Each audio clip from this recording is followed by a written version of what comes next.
Tetapi kalau kabinet menggunakan kabinet demokrasi atau dianggap sebagai pejabat politik, itu pasti ada risikonya. Pasti ada risikonya. Seharusnya kabinet dalam kondisi seperti ini adalah kabinet yang profesi, yang profesional pada bidangnya masing-masing, bukan kabinet politik atau demokrasi yang diambil dari partai-partai politik.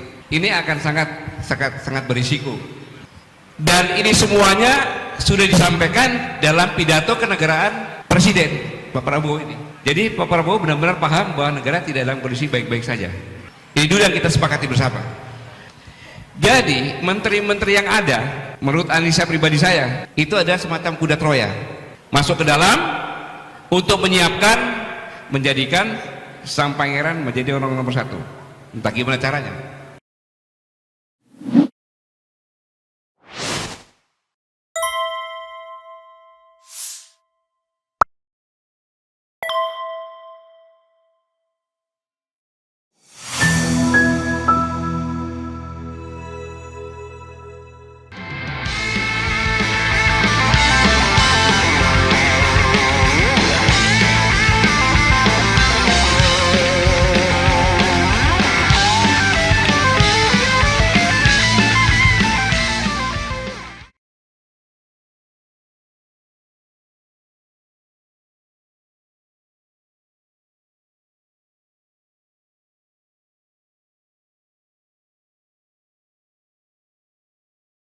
Jujur, kalau untuk mengoreksi pemerintahan saya tidak berani, karena saya jabatan tertinggi saya adalah hanya Panglima TNI, belum pernah jadi presiden,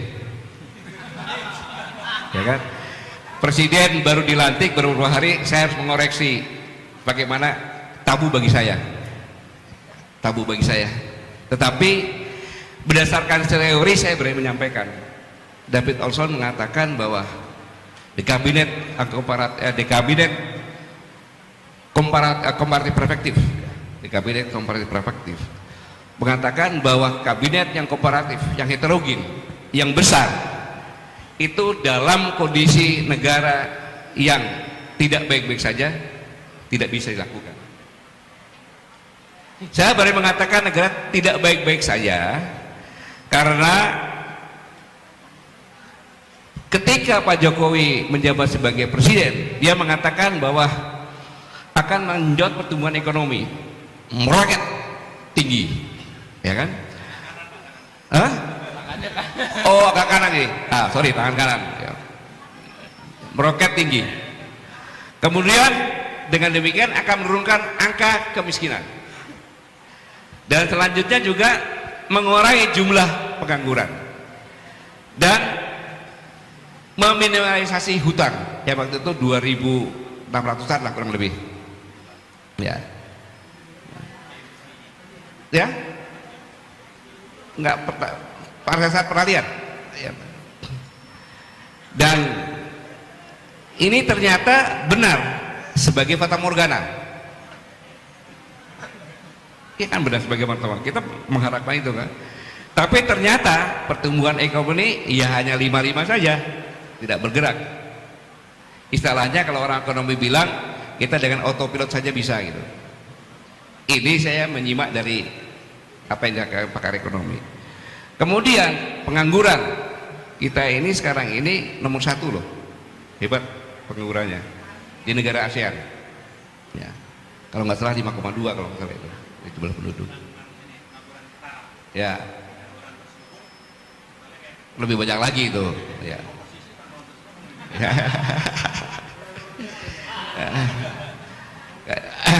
Kemudian banyak yang turun kelas dari kelas menengah turun ke bawah. Ini sangat banyak sekali ini, puluhan juta dia turun ke bawah karena melihat suatu negara sejahtera itu kelas menengahnya saja. Ini sangat menyedihkan sekali karena sebenarnya kelas menengah kalau turun ke bawah itu dia akan lebih miskin dari yang miskin. Mengapa demikian? Karena pengalaman saya sendiri, saya punya pegawai harian di tukang kebun saya, dia mengundang saya untuk menghadiri pernikahan anaknya dengan bangga, Pak, anak saya dapat orang, Pak, udah kerja, sudah kredit rumah, kredit mobil, wah alhamdulillah, wah pekerjaan harian kan, datang.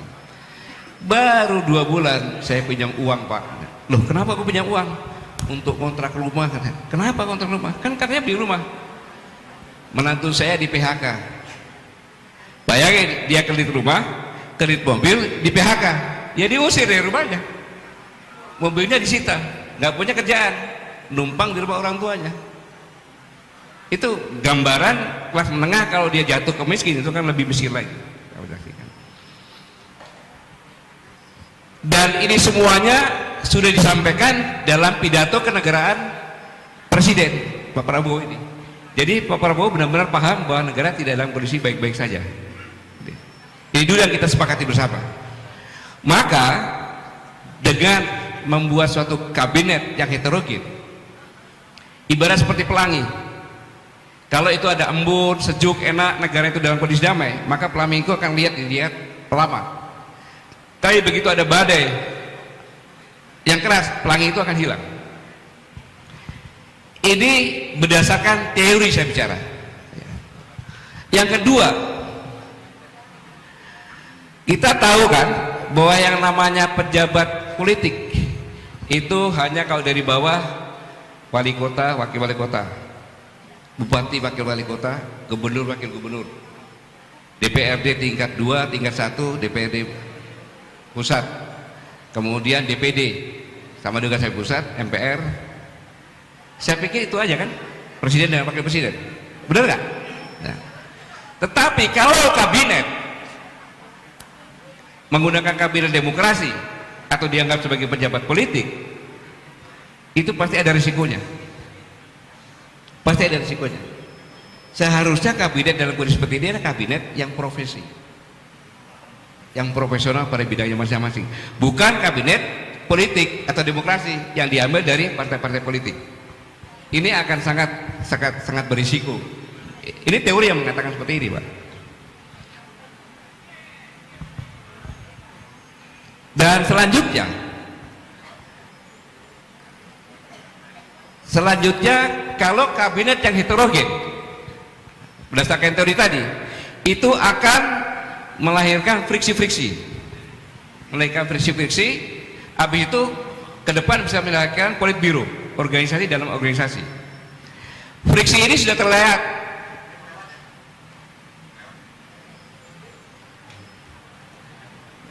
Ya, saya lanjutkan lagi. Jadi friksi-friksi sudah mulai terlihat. Terlihatnya sangat menyorok sekali. Ketika Pak Prabowo dengan Mas Gibran jalan menyalami para menteri, ketika Bahlil salaman dengan Pak Prabowo biasa aja berdiri dia salaman, tapi begitu Gibran lewat dia cium tangannya Gibran.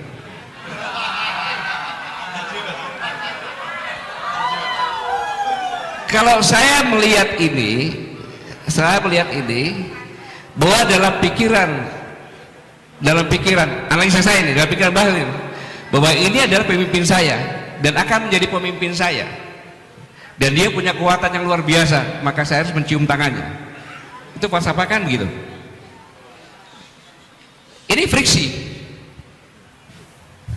yang pertama muncul, nanti ada kelompoknya wakil presiden, kelompoknya presiden. Belum lagi kalau saya seorang tentara, saya selalu berpikir tentang ancaman. Jadi menteri-menteri yang ada, menurut analisa pribadi saya, itu ada semacam kuda Troya, masuk ke dalam untuk menyiapkan, menjadikan sang pangeran menjadi orang nomor satu. Entah gimana caranya. Boleh saya berpikir seperti itu sebagai rakyat, boleh, jangan disalahkan. Maka mulai terlihat dengan kasus-kasus yang baru. Boleh jadi kalau saya katakan kasusnya Tom Lembong itu adalah pembusukan dari dalam. Orang tidak melihat Tom Lembong itu jaksa agung, tidak. Pemerintah sekarang yang berusaha untuk menjagakan Tom Lembong, kan gitu. Apakah benar? Belum tentu benar. Bisa jadi ini pembusukan dari dalam. Karena dilihat dari kacamata hukum, kita lihat saja nanti. Paling-paling nanti dalil hukumnya seperti Dr. Syahganda Nenggolan, ya, Dr. Jumhur, ya, Gubernur Anton Permana, gitu. Ya, yang sumir semuanya, dan secara logika berpikir hukum tidak mungkin, karena ketika saya jadi saksi ahli, saya bicara sama hakim dan jaksa. Yang mulia saudara hakim dan jaksa, saya bingung saya duduk di sini sebagai saksi ahli. Seharusnya saya duduk di sini sebagai terdakwa, karena tuduhan yang disampaikan kepada Anton Permana tentang masalah Omnibus Law itu mengutip persis dari pernyataan kami yang saya tanda-tangani. Maka yang mengutip dijadikan terdakwa, yang membuat sebagai saksi ahli, dan berdasarkan keputusan Mahkamah Konstitusi apa dikatakan itu benar. Dan nah, itulah hukum di kita ini gambarannya. Yang ketiga, tentang masalah Menteri Kominfo yang kemungkinan terlibat. Ini kan menumbuhkan bukti-bukti bahwa Presiden Prabowo ini untuk bekerja memimpin kabinet ini tidak semudah yang kita bayangkan. Belum lagi tuntutan dari rakyat. Siapapun juga, termasuk saya, menuntut kepada Presiden, ya kan, bahwa buktikan siapa sebenarnya yang pemilik akun yang bisa dipertanggungjawabkan kubu Fafa. Apapun katakan Profesor Jimli bilang begana begini, tapi kalau saya sebagai rakyat, saya punya Presiden Pak Prabowo, seorang yang saya banggakan, kemudian di dalam akun itu dikatakan sebagai seperti binatang yang makanannya kroco. Kroco itu adalah anak semut, telur semut itu, seperti binatang tergiling. Saya tidak terima. Saya menunggu sampai benar-benar ada kepastian secara hukum. Kalau penghambat nggak dipakai gitu, tidak bisa membuat keputusan hukuman kan gitu, tapi harus secara hukum, dan itu mudah. Dalam forum ini saya mengingatkan, apabila itu tidak bisa diungkap, maka jangan heran kalau orang takut menabung di bank. ATM kita, bank kita bisa diambil alih rekeningnya oleh hacker-hacker. Nah, itu bukan pekerjaan yang susah, karena tidak bisa ungkap. Suatu saat kalau rekening kita tiba-tiba nol, hilang, saya tidak ngambil, terus bank tidak bisa mencari, pasti nggak bisa mencari. Akun gampang kayak itu nggak bisa dicari. Ini merupakan beban kerja juga bagi pemerintah yang sekarang ini. Satu sisi tadi saya katakan, apalagi sudah diuraikan dengan host tadi, bahwa sesuai dengan organisasi kan seharusnya kan kita membentuk organisasi, tujuannya apa, dibuat strukturnya, baru diisi dengan orang-orang sesuai dengan struktur itu untuk tugas masing-masing kan gitu.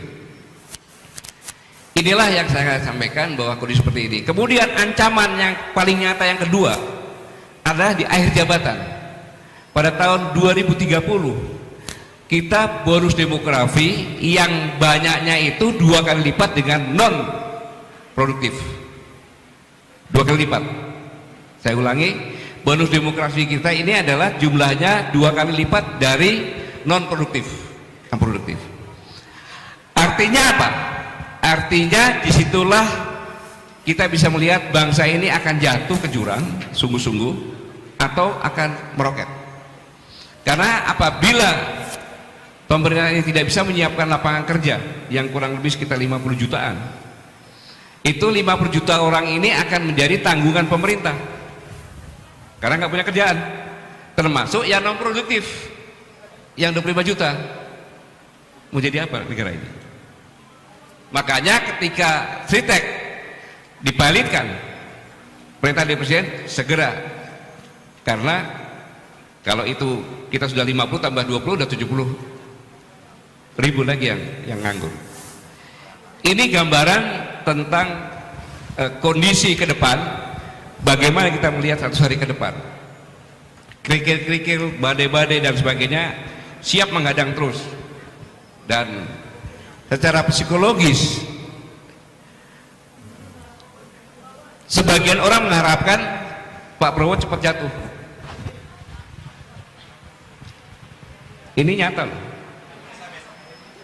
Agar wakil presiden bisa naik kan gitu. Nah, kira-kira ini yang bisa saya sampaikan. Tidak ada alternatif bagi kita. Forum seperti ini adalah bagus. Forum akan melihat semuanya, dan saya yakin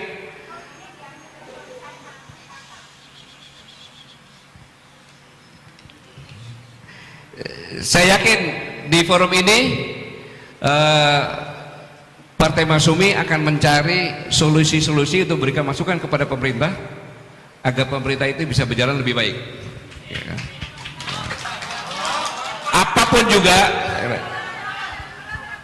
Apapun juga, saya ulangi, apapun juga, bahwa kita sekarang ini sudah diputuskan secara hukum bahwa kita mempunyai presiden. Kemudian kalau saya sudah sampaikan banyak rintangan-rintangan ini, kita justru menjadi faktor yang membuat sulit lagi, maka kita siap-siap aja akan melihat bangsa ini akan jatuh. Tetapi kita mengamati dengan seksama, ada batas waktunya tentunya. Ada batas waktunya tentunya.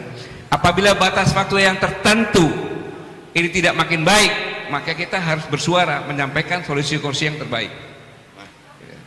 Jadi sekarang ini saya yakin kita memberikan mempelajari semuanya untuk memberikan solusi yang terbaik untuk mendukung pemerintahan ini dengan batas waktu tertentu. Kalau batas waktu tertentu ada indikasi bangsa ini akan hancur, tidak mungkin kita akan tinggal diam saja. Ya, kita akan berikan masukan-masukan secara struktural, kemudian dengan solusi-solusi yang ada.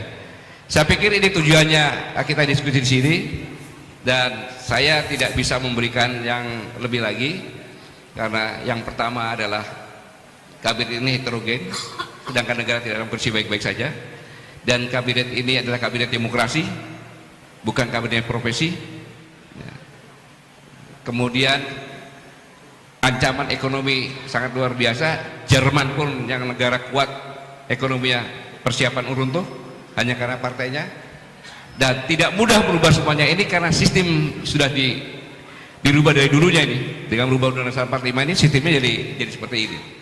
Jadi tidak mudah dalam memimpin kapal, kalau saya bilang kapal negara itu untuk menghadapi badai ini.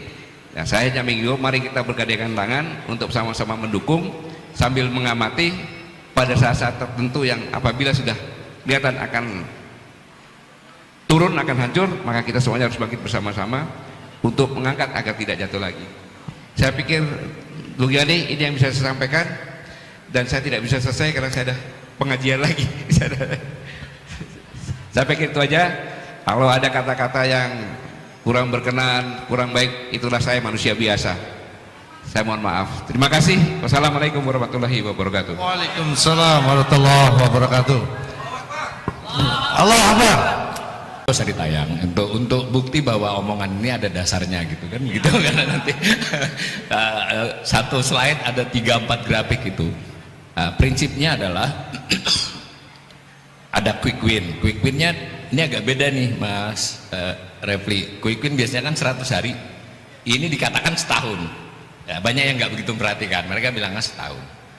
Kemudian quick win itu yang suka dibicarakan itu ada 7, hampir seluruhnya terkait ekonomi. Ada pendidikannya tapi yang ditekankan ekonominya. Yang paling monumental secara narasi adalah makan bergizi gratis. Nah, narasi itu begitu kuat ya, bahwa semula makan bergizi gratis itu waktu di kampanye kan lebih pada persoalan untuk gizi dan untuk pendidikan, tapi kesininya dikait-kaitkan dengan akan mengembangkan ekonomi. Makin kesini makin ini tuh contoh bahwa nanti seluruh logika programnya jadi begitu. Ketika makin kesini itu dieskalasi akan membangun ekonomi sedemikian rupa, tapi ternyata berasnya mau impor. Memang harus impor berasnya, nggak mungkin karena jumlah beras, produksi beras dengan konsumsi beras itu nggak imbang. Kemudian susu itu sudah pasti kita sudah impor, ada di slide semua itu. Kemudian mau diganti apa kan? Lalu bahkan yang aneh lagi itu ada rencana mau mengundang investor asing untuk nanti ikut mengelola. Dan terakhir kemarin saya sudah ditanya juga oleh Tempo itu mau mengimpor sapi perah, Bang Dula. Silakan saudara-saudara googling apa ada ekspor impor sapi perah yang signifikan di dunia ini. Ya kan nanti kalau dia diimpor emang mau keluar susunya di kapal. Jadi itu kalau ada ekspor impor sapi perah itu pasti bibitnya.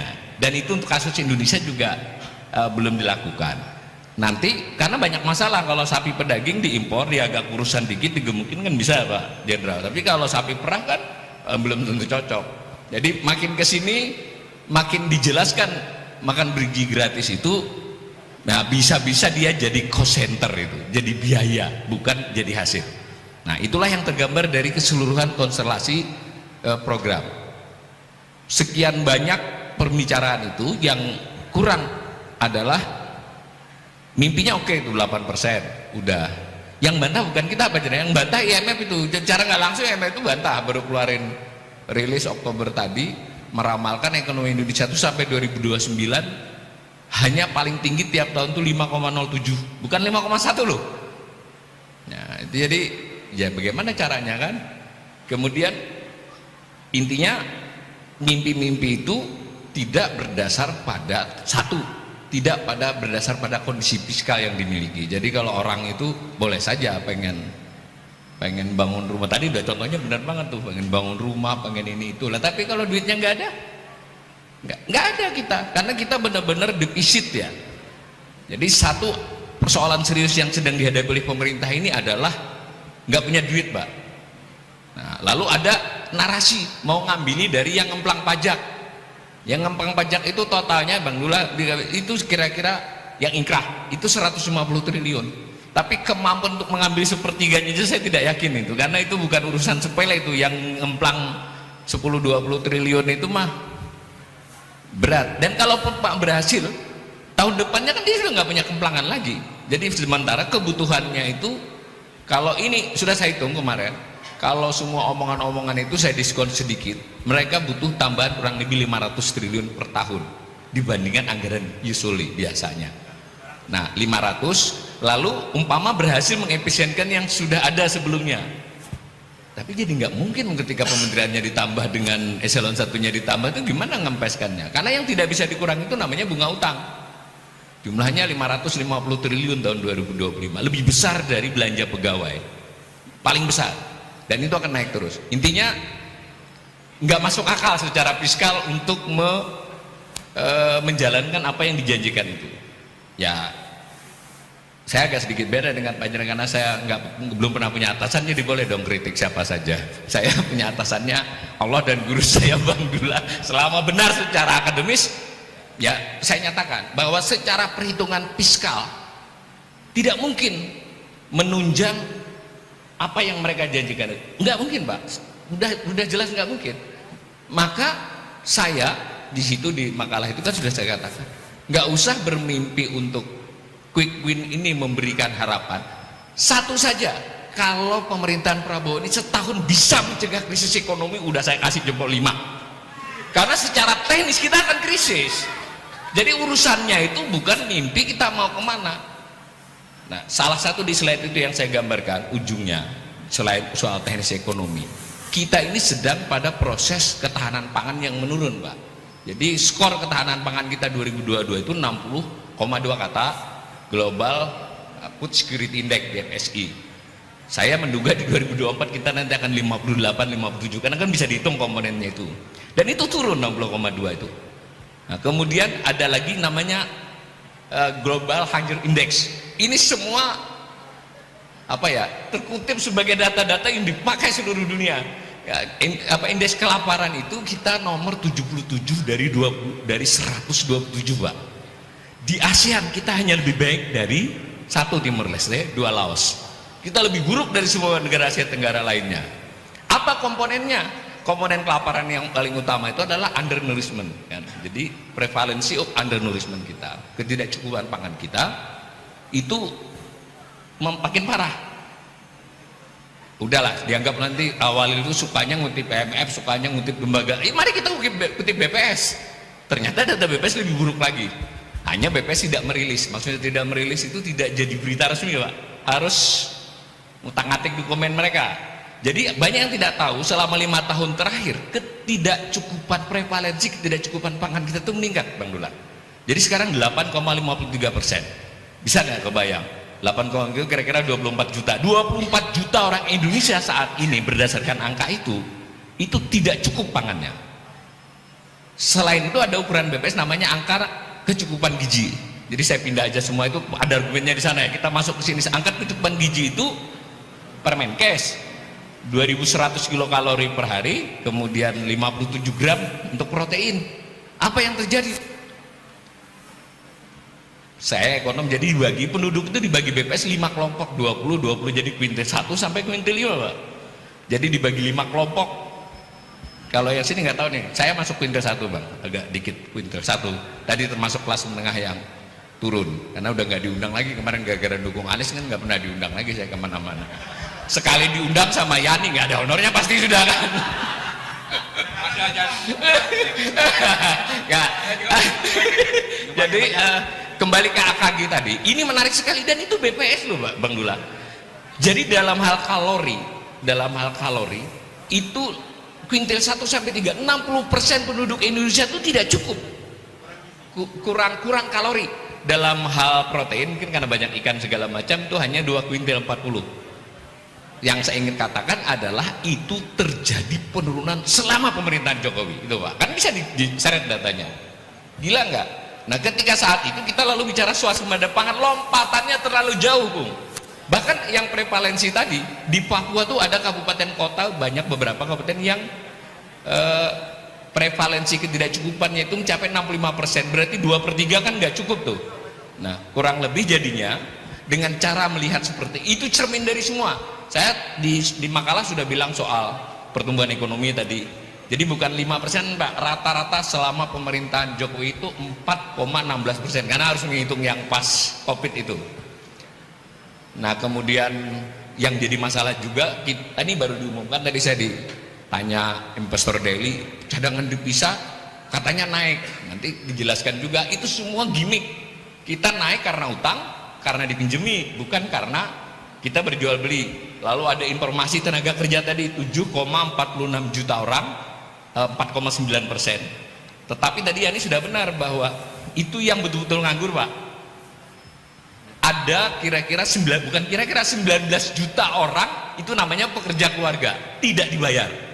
Oleh BPS ditanya, saudara seminggu yang lalu kerja, kerja apa, membantu bapak ibu saya jaga warung, digaji nggak digaji.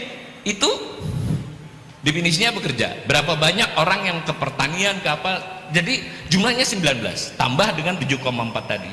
Lalu ada orang yang bekerja dengan berstatus berusaha sendiri, ya Gojek segala macam itu. Intinya sebenarnya pengangguran kita tuh kronis, bukan pengangguran terbukanya.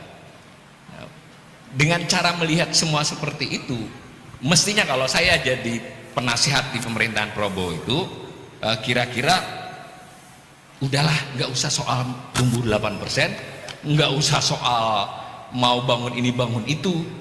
Ini rakyatmu yang akan kelaparan jika krisis, itu banyak sekali. Ini rakyat yang susah. Jadi ketika stunting selesai, wasting yang ada. Stunting itu tinggi badan dikaitkan dengan usia. Kalau wasting itu berat badan dikaitkan dengan tinggi badan. Jadi selesai satu, yang satu nggak selesai. Itu bukan soal tampakannya, tetapi dibalik itu orang kurang makan atau kebanyakan makan cikin. Ibu-ibu ya, jangan makanan bergizi supaya ringkas. Apakah itu ada solusi? Ada, Pak. Sudah lama pakar punya solusi. Pertama itu memang kita harus mulai memikirkan diversifikasi makan. Ini mau buat cetak sawah, mau buat beras. Ngapain buat beras? Kenapa kita tidak memikirkan serius pemindahan ke umbi-umbian? Buah-buahan dan sayur kita masih produktif. Buah dan sayur itu bisa, tentu harus dengan gerak. Seandainya itu yang digambarkan, itu maka masalah ekonomi sebagian bisa terpecahkan. Intinya dari semua argumen ekonomi ini ujungnya adalah di sini. Saya tidak lagi mau bicara soal cadangan devisa di dalam forum ini, pertumbuhan ekonomi, pengangguran dan sebagainya.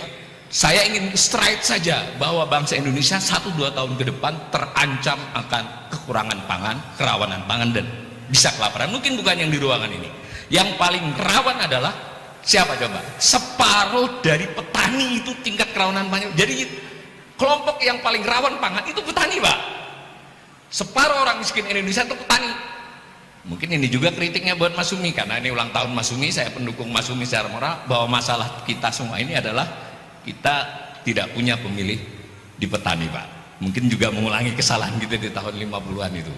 Jadi mungkin yang harus dipikirkan oleh gerakan-gerakan perubahan ini adalah, dan yang penyebab kemenangan pihak tertentu kemarin di Pilpres juga adalah pedesaan itu.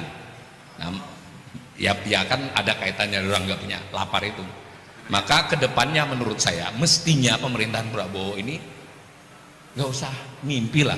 Ya mimpi boleh aja, tapi dilewati dulu 2025. Silakan catat ini. Menurut saya kalau mereka bisa mencegah krisis, memitigasi krisis 2025 aja secara ekonomi udah oke banget. Secara teoritis kita akan krisis, dan ini diperparah dengan dipilihnya Trump.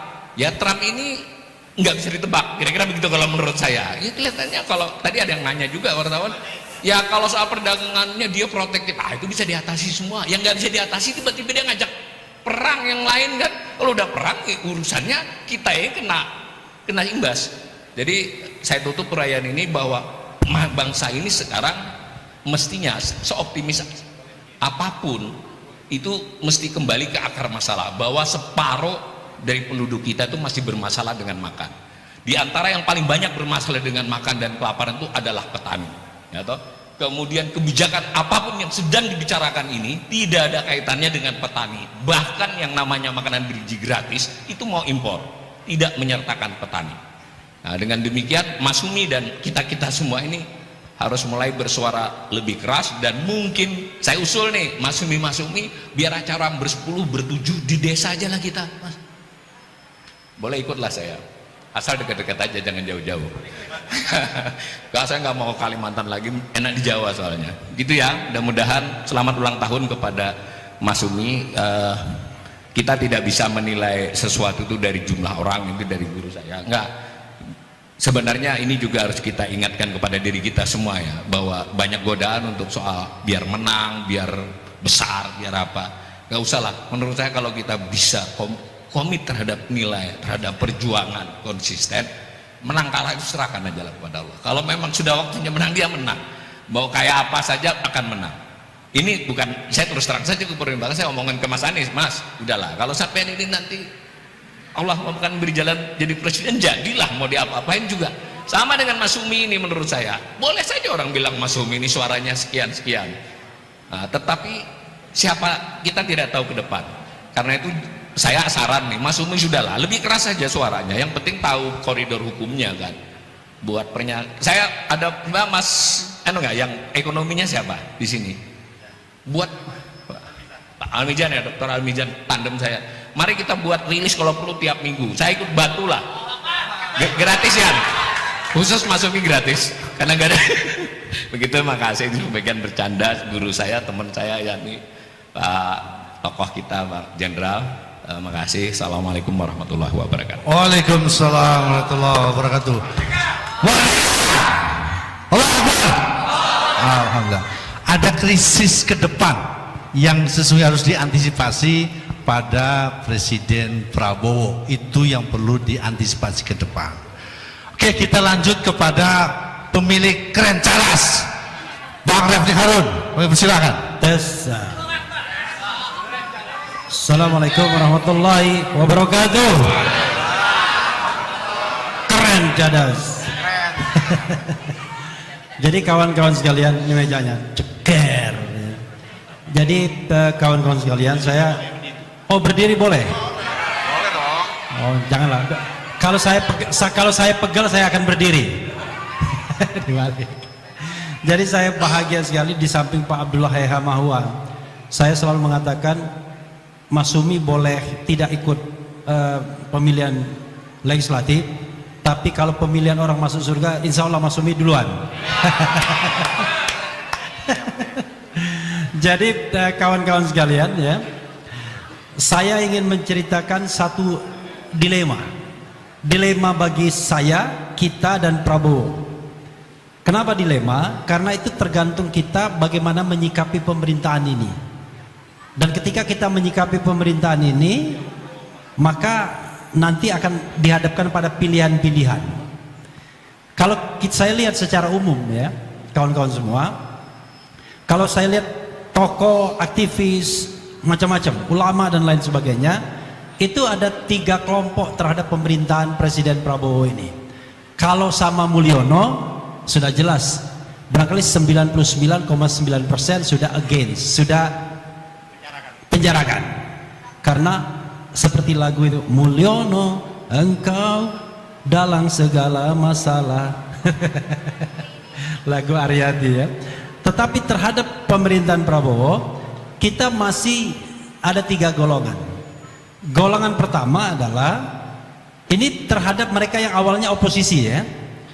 Mereka yang sudah tunduk pada pemerintahan Prabowo dan diam-diam ingin mengajukan proposal kerjasama. Cuma barangkali belum berhasil, kan begitu? Ada yang nemui Dasko, ya kan? Ada yang nemui ini, itu dan lain sebagainya. Dengan segala alasan, baik alasan yang sifatnya positif maupun alasan yang sesungguhnya tidak bisa dibenarkan, ya kan? Saya tidak tahu posisi Masyumi di mana. Tapi kalau selama Ketua Dewan Suronya Pak Abdullah Hehamawa, insya Allah terus oposisi.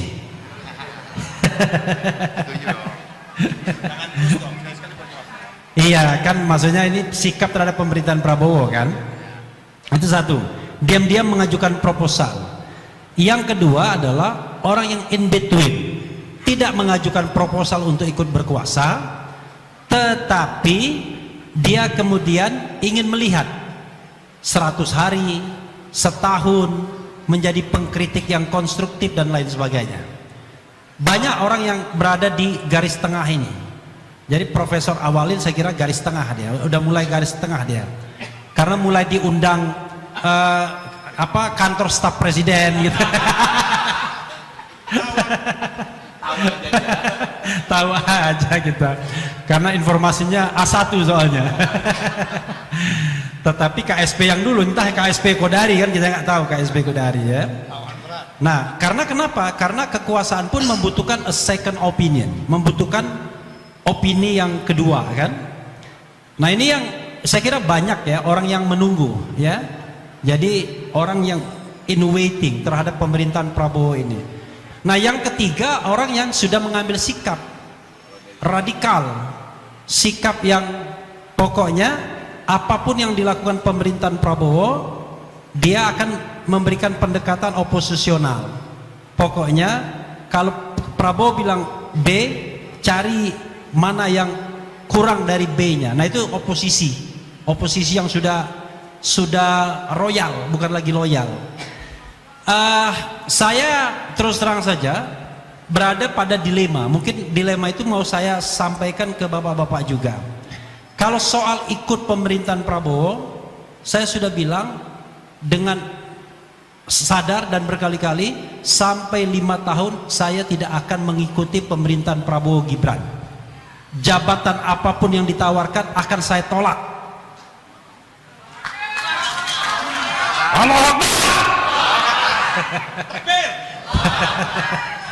Nah itu bukan karena saya sok-sokan, enggak.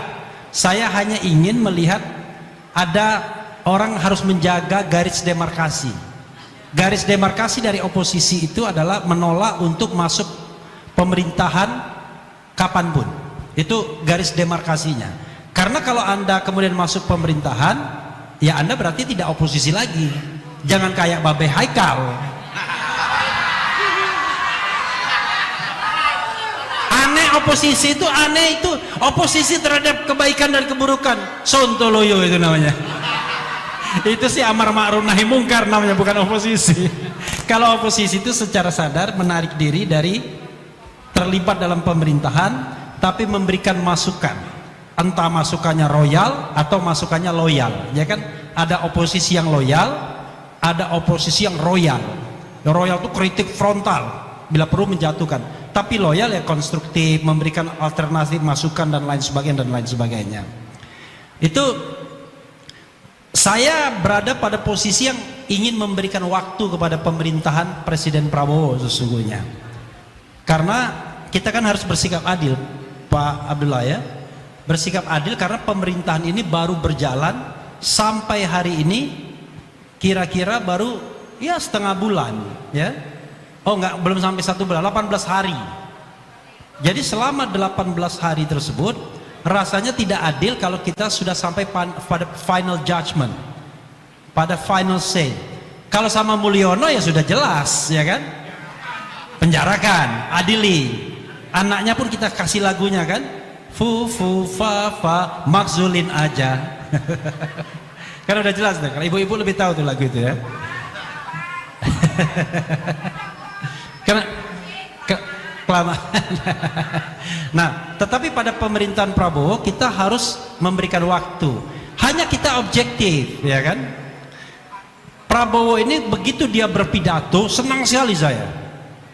Pidato sebelum dilantik ya, pidato di PAN, pidato di Nasdem, kemudian di interview di Qatar Economic Forum, pidato di tempatnya sendiri Gerindra, pidato di PKB, dan insya Allah dia tidak akan pernah datang untuk berpidato di Masyumi, ya kan?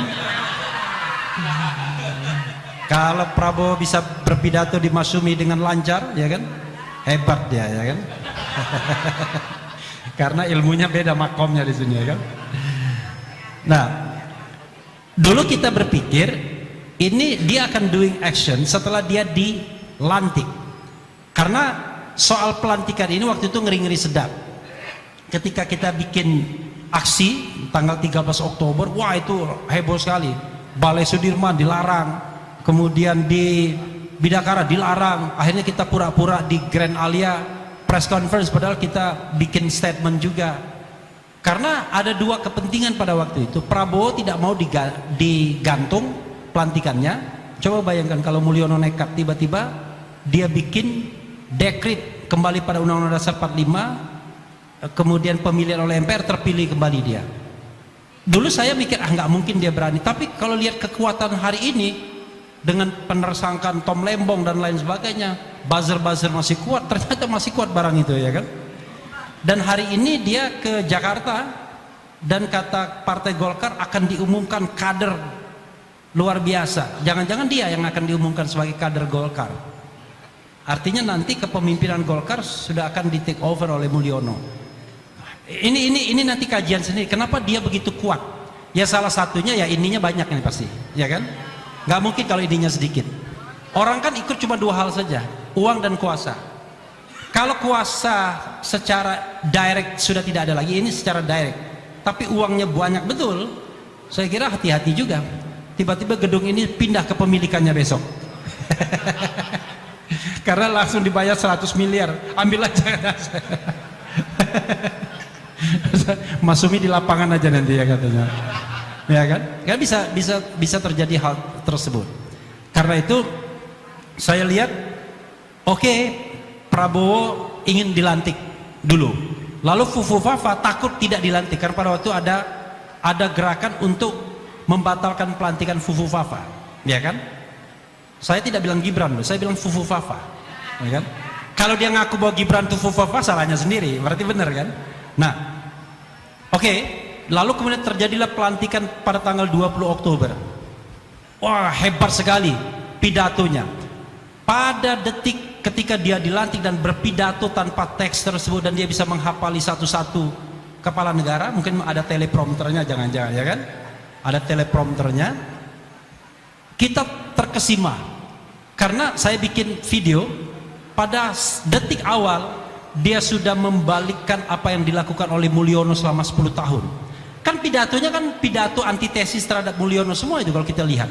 Soal korupsi, soal oligarki, soal macam-macam, ya kan? Dan kalau kita baca lagi bukunya Paradoks Indonesia yang dia bikin, tambah lagi kita yakin, wah ini keren ini orang, ya kan? Keren. Jangan-jangan waktu dia panggil calon-calon menteri Mulyono itu cuma gimmick doang, ya kan, dipanggilin. Dan setelah dia dilantik pagi hari, malamnya dia umumkan tabungan optimisme itu langsung turun. Langsung turun. Dari 48 menteri, setidaknya 18 menteri itu mereka yang pernah diangkat di era Jokowi. Ini bagi sebuah kementerian kabinet ya luar biasa. Bayangkan antara kabinet Jokowi 1 dan Jokowi 2 saja, kadang-kadang tuh bedanya bisa sampai berapa persen. Tapi ini bayangkan lebih dari 30% kabinet Jokowi masih dipakai oleh Prabowo. Ini mengindikasikan, waduh, ternyata seperti Adi Masardi bilang, yang perlu dilakukan Prabowo itu cuma satu saja, dan itu sulit. Bukan mempersatukan kita, tapi mempersatukan antara kata dan perbuatan. Bayangkan, dia bilang kita berantas korupsi, kan begitu? Tapi yang dia lantik orang-orang bermasalah, ya kan? Ada Mr. B, ada Mr. L, ada Mr. A. Saya nggak bilang Erlangga ya, saya bilang A, ya kan? Gitu ya. Ada Mr. A, ada Mr. E misalnya. Sudah jadi tersangka, dilantik lagi. Bayangkan. Saya nggak bilang Erick Thohir, saya bilang E. Nah, dan itu adalah menteri inti di kabinet Jokowi dan di bidang perekonomian pula. Lebih shocking lagi ternyata diangkatnya pula Mr. segala urusan, ya kan? Atasi segala urusan. 2 jabatan lagi. Saya bilang, wah ini sebenarnya yang presiden ini siapa? Nah lalu kemudian kita lihat gerakannya. Oke, dia Kejaksaan Agung lari cepat. Saya ambil perspektif hukumnya ya. Kejaksaan Agung lari cepat. Ada kasus Zaruk Rikar. Jangan disingkat ya. Zaruk Rikar, bukan za. Ibu-ibu bilangnya. jadi kasus itu menghenyakan kita, walaupun kita udah tahu, tetapi kan ini kan fakta yang ditemukan. Digerebek di rumahnya dapat 920,9 miliar, hampir 1 triliun plus 51 kg emas batangan antam. Resmi itu emasnya itu, ya kan? Antam gimana belinya? Nah, satu, dengan kasus ini saya agak deg-degan.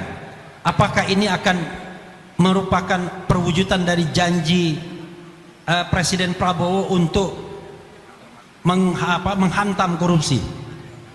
Jadi saya udah berkali-kali ngomong di TV. Kalau satu markus saja 1 triliun selama 10 tahun, satu pintu markus, dan kita tahu ini markus ini cuma dapat fee yang 1 triliun itu. Suap yang dia salurkan itu misalnya 5 kali lipat seperti dalam kasus Robert Tanur ini, ya kan? Berarti 5 triliun 5 miliar ke hakim, 1 miliar ke dia sebagai fee, berarti kan 6 miliar. Kalau dia dapat 1 triliun berarti kapitalisasi uang beredar dari satu markus ini 6 triliun. Kalau 6 triliun, pertanyaannya adalah berapa hakim yang terlibat, terutama hakim agung. Makanya saya bilang di TV, nggak mungkin kan tukang sapu yang dibagikan uang, iya kan? Nggak mungkin orang yang tidak memutuskan.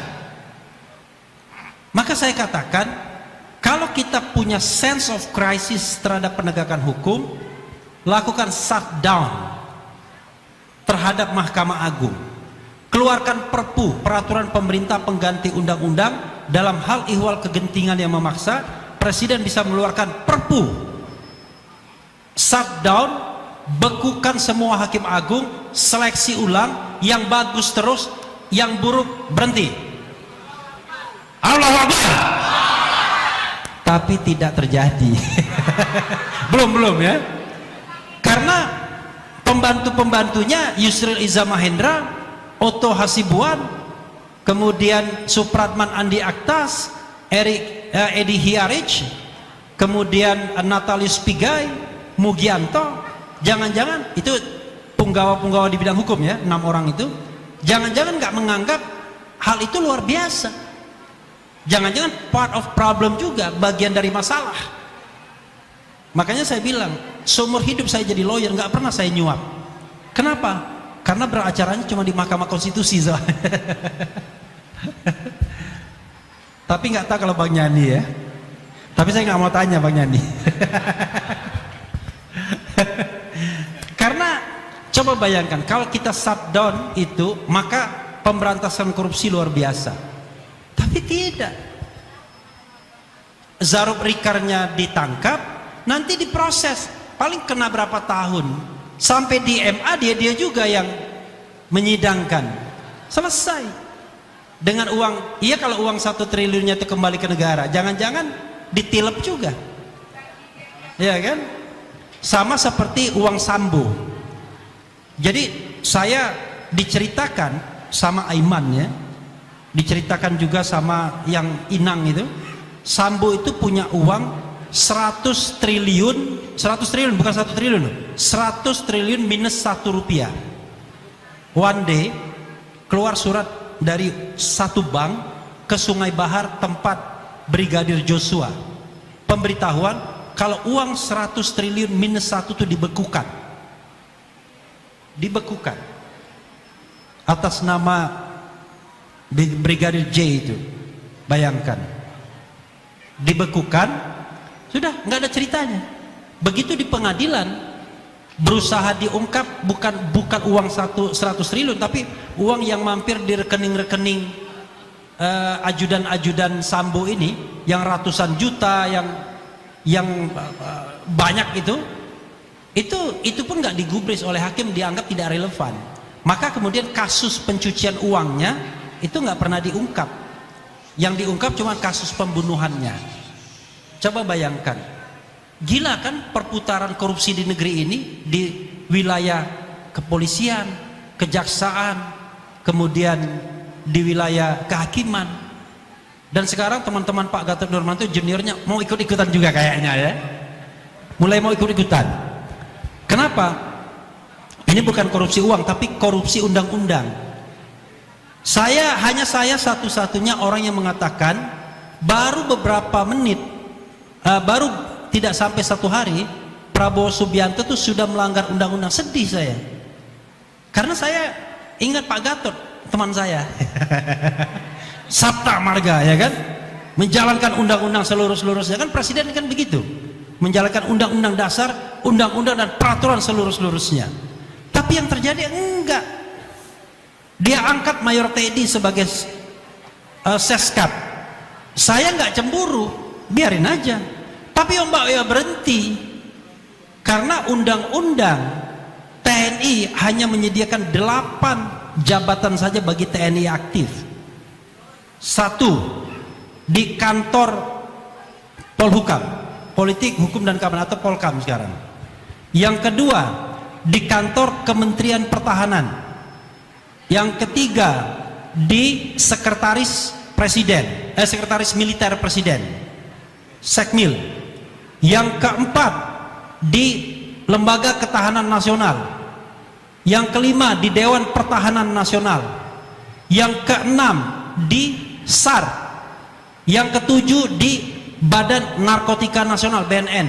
Yang kedelapan hakim militer di Mahkamah Agung. Dan itu eksplisit mengatakan hanya 8 itu saja.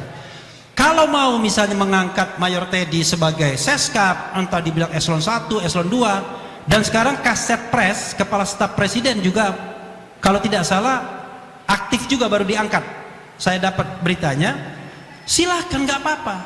Tetapi 2 hal yang harus dilakukan.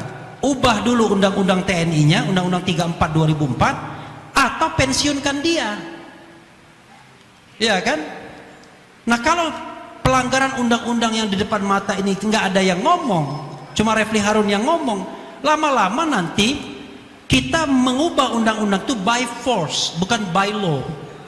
Pokoknya asal Prabowo mau, Panglima TNI membenarkan. Asal Prabowo mau, Kapolri membenarkan. Maka yang terjadi adalah nanti akan terjadi pelanggaran undang-undang secara masif, dan itu dicontohkan oleh orang nomor 1-nya. Nah, itu yang kemudian saya merasa kok begini pemerintahan. Oke. Gagal satu tadi ya, shutdown mahkamah. Belum ya. Mudah-mudahan tiba-tiba besok mendengarkan Masyumi dan di samping Pak Abdullah, Prabowo berpikir, iya benar juga nih kita shutdown aja Mahkamah Agungnya, ya kan? Amin. Takbir. Nah, yang kedua, yang hampir gagal juga yang membuat saya kemudian tabungan optimismenya itu mulai turun adalah ternyata hasil pansel KPK nggak ditarik oleh Prabowo. Padahal Jokowi sengaja membuat pansel dan kemudian memilih orang-orangnya agar in favor kepada dia nantinya. Tetap dia ingin kuasai KPK-nya. Tapi ternyata kemarin saya baca Hadi Prasetyo, Setnek, mengatakan bahwa dia ngabisin waktu aja, kita nggak mau lagi, kita konsentrasi ke lain. Jadi dia menganggap nggak penting itu yang namanya memiliki KPK yang kredibel. Gagal, ya kan? 2 sudah gagal. Yang ketiga adalah saya berharap dia mengeluarkan perpu untuk mencabut Undang-Undang 19 2019 tentang perubahan kedua Undang-Undang KPK. Undang-undang itulah yang melemahkan KPK. Kenapa? KPK sekarang pimpinannya itu bukan penegak hukum loh. Sekarang, jadi kalau dia mau menersangkakan orang, bukan mereka. Dan di KPK sekarang, kemarin berapa hari yang lalu kami datang ke KPK, saya, Abraham Samad, macam-macam Saud Situmorang, mengeluh mereka. Terpecah 2, kan 4 orang tinggal. 2 pro ke sana, 2 lagi pro keadilan lah. Ya ada faksi keadilan, ada faksi sejahtera kayaknya kan. Nah, mereka mau menersangkakan salah satu wakil menteri yang sudah tersangka dan menang di pra-peradilan. Nggak bisa. Karena sudah dikuasai oleh penegak hukum di sana. Makanya dia bilang orang KPK, kantor Polsek Kuningan katanya begitu. Nah, karena itu gagal. Yang ketiga, mimpi saya. Yang keempat saya bilang, coba rekrut kembali orang-orang kredibel yang dibuang di masa Mulyono, yaitu Novel Baswedan dan kawan-kawan, sepanjang masih fit dan masih proper. Kan begitu? Dan masih mau. Kelihatannya juga nggak ada reaksi. Jadi 4 indikator untuk menunjukkan bahwa ada keseriusan dalam memberantas korupsi nggak ada. Yang ada adalah menersangkakan Tom Lembong. Saya bukan teman Tom Lembong. Tom Lembong kan temannya Anies Baswedan. Sama Awalil Rizki. Saya baru 2 kali ketemu Tom Lembong. 1 di mobil komando, 22 Agustus, satunya lagi di channelnya Yusuf Martak. Tapi alhamdulillah Refli Harun terima 400 miliar dari Tom Lembong. Keren cadas ya kan. Nggak mau ke Masyumi saya kalau dapat 400 miliar ya kan. Iya. Nah, iya. Tom Lembong itu saya tidak mau membela. Saya bilang kalau Tom Lembong menerima aliran dana, selesai saya bela Tom Lembong di publik. Tapi yang masalahnya adalah sampai sekarang kami masih cari-cari kesalahan Tom Lembong. Jadi aliran dananya itu masih mau dicari-cari. Begini, kita ini orang hukum tahu betul, gampang menersangkakan orang. Kan ada 2 jalan untuk menersangkakan pejabat. 1, melawan hukum. 2, memperkaya diri sendiri atau orang lain. 3, merugikan keuangan negara. Itu 1 jalur. Jalur keduanya, menyalahgunakan wewenang, memperkaya diri sendiri atau orang lain, dan kemudian merugikan keuangan negara. Tom Lembong bisa dikenakan dua-duanya. Dianggap melanggar hukum, tidak ada rekomendasi lah, melawan hukum, tidak ada rekomendasi lah, bertentangan dengan peraturan Menteri Perdagangan dan lain sebagainya, memperkaya orang lain minimal. Orang lain itu kan perusahaan yang ikut ekspor gula itu, ikut impor gula, dan dihitung merugikan keuangan negara. Cara merugikan keuangan negara gini, kalau impor ini dilakukan oleh BUMN harusnya untung 400 miliar, ya kan? Karena itulah keuntungan dari BUMN yang ikut impor. Tapi ini dilakukan oleh swasta dan fee BUMN cuma 105 per kilogram, yang kalau dijumlahkan cuma 11 miliar 25 juta, 11 miliar 25 juta dari impor yang 105 ton itu, 105 ribu ton. Artinya negara bukan rugi, negara itu kurang untung.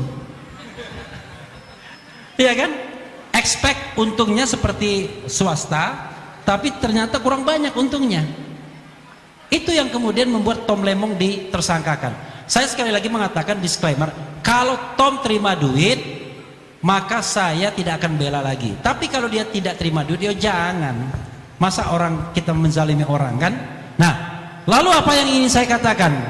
Saya mau tunggu 100 hari untuk mungkin final say, sikap terakhir terhadap Presiden Prabowo. Indikatornya adalah, yuk kita sama-sama bikin penilaian yang objektif, rasional terhadap masing-masing menteri yang bisa kita nilai. Kalau menteri ini korup, kita bilang korup.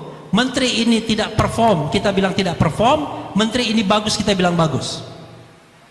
Karena saya heran, orang berlomba-lomba jadi menteri. Enak jadi YouTuber. Gajinya katanya cuma 18 juta. Kan kecil sekali kan? Ya gajinya sama tunjangannya 18 juta, tapi yang lainnya nggak tahu kita. Tapi itu yang dirilis kan oleh. Jadi saya heran kok orang berlomba-lomba jadi menteri, itu baru menteri, wakil menterinya lebih kecil lagi. Ya kan? Tetapi let's say anggap saja dia dapat macam-macam lah, honor sana honor sini. Nggak nyampe juga 100 juta per bulan. Ya kan? Nah, tapi kalau Anda mau korup, ya unlimited.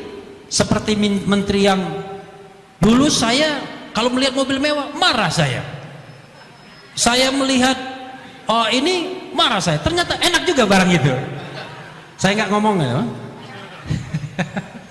Coba bayangkan, kan itu nggak tidak rasional kalau kita bicara tentang orang menjabat selama sekian tahun jadi menteri, kekayaannya luar biasa tingginya, artinya dia nggak kerja. Kayak Umar bin Khattab kan komplain sama gubernur-gubernurnya. Ada gubernur yang bilang, saya ya Khalifah, saya kerjanya di luar jam kantor katanya, di luar tidak jam kantor. Iya, tapi kan Anda kan pemimpin, Anda gubernur, kan Anda harus mikirkan rakyat 24 jam. Kalau ada rakyat nggak makan, rakyat kesusahan, kan harus Anda pikirkan. Tapi kalau Anda berbisnis, berarti Anda seperti pegawai, keluar itu Anda bisnis kemana-mana, nggak mikirin rakyat. Jadi kalau mau jadi pemimpin, apalagi kata Hatta, yang namanya menteri adalah pemimpin sehari-hari sesungguhnya. Jadi menteri itu bukan pegawai teknis administratif. Nggak perlu saya profesor X dan lain sebagainya, saya ini dan lain sebagainya. Nggak penting gelar akademik yang hebat-hebat. Yang penting adalah punya leadership baik, punya visi, bisa mengarahkan, kemudian yang penting manajemen yang baik. Bagaimana menggerakkan birokrasi. Ada menteri menghadap DPR, saya didukung oleh pihak luar, tapi saya nggak didukung oleh birokrasi saya. Iyalah, yang pihak luar yang mendukung itu pengembang. Menteri apa saya tahu kan menteri apa. Saya kira karena itu 100 hari kita evaluasi menteri, kita rekomendasikan pada Prabowo, kita minta ganti orang baik. Syukur-syukur Pak Gatot bisa masuk nanti, Bang Yani bisa masuk, kemudian Bang Awalil Rizki bisa masuk. Dan yang di luar cuma saya sama Pak Abdullah Heha Mahua saja. Biarlah kami yang oposisi, karena jadi oposisi itu berat. Biarlah kami. Wassalamualaikum warahmatullahi wabarakatuh. Waalaikumsalam warahmatullahi wabarakatuh. Oke, Bapak sekalian.